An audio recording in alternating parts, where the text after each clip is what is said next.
दुसऱ्या दिवशी जर एखादं काम असेल ना तर जाग इतकी पटकन येते ना, म्हणजे आज अलाराम मी उठल्याच्या नंतर वाजलाय, मग पटकन उठले, इथे ड्रायफ्रुट्स घेतले आणि लगेच चहा ठेवला. आता एकीकडे चहा होतोय तोपर्यंत कुकर लावून घेतला, मग मस्त तोपर्यंत ना चहा झाला होता. आणि मग काय तोपर्यंत दक्ष सुद्धा उठला. मग तो उठला ना की त्याचे थोडेसे लाड करावेच लागतात. पटकन ते चपाती बनवत होते, पण त्याचं असं चाललं होतं की आई मला घे ना ग उचलू, पण त्याला थोड्या वेळ घेतलं की थोड्या वेळ खाली ठेवायचं आणि परत आपलं आवरून घ्यायचं, कारण त्याला जर घेतलं तर मग सकाळची कामं कुठे होणार आहेत. त्याला इथे केळी दिसली होती, त्याला केळी इतकी आवडते ना, म्हणजे कोणताच टाइम फिक्स नसतो, त्याला कधीही खूप आवडते खायला.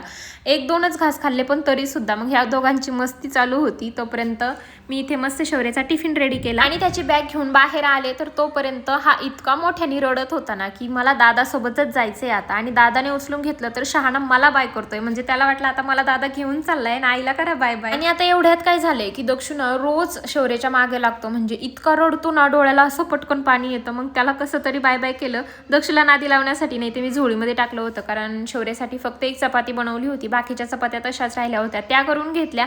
आणि ऊन इतकं बाहेर पडलं होतं ना, पटकन शौर्याला मी झोपी लावलं, कारण मला बाकीची कामं करायची होती. म्हणजे जसं की हे ब्लँकेट्स वगैरे धुवून काढायचे होते. 4-5 दिवसापासून कंटिन्यू पाऊस होता आणि आज धुईल उद्या धुईल चाललं होतं. पटकन मग ते धुवून घेतले. आणि हे ब्लँकेट जरी 2-3 दिसत असले ना, तरी सुद्धा हे पाण्यामध्ये जेव्हा ओले होतात ना, तेव्हा एकट्या माणसाने उचलायचं म्हणजे इतकं अवघड आहे ना. त्यात एवढ्या पायऱ्या उतरायच्या, परत चढायच्या, आणि तिकडे जाऊन टाकलं होतं. त्यानंतर ना घरी आले आणि दक्षूची जी काही केळी उरली होती तर त्याचा मस्त त्याच्यासाठी शेक बनवला. तोपर्यंत आमचे महाशय सुद्धा स्कूलमधून आले आणि आज तर एवढा जास्त हॅप्पी होता, कारण श्लोक कॉम्पिटिशन मध्ये त्याचा 2nd नंबर आला. आणि खरंच एका आईला ना हा किती आनंद असतो नाही तुम्हाला वेगळं सांगायची गरज नाही. चला, असा होता कालचा दिवस. आपण भेटू नेक्स्ट व्हिडिओमध्ये. आणि हो, व्हिडिओ आवडला असेल तर एक लाईक करा आणि अशाच व्हिडिओसाठी मला फॉलो करा. बाय.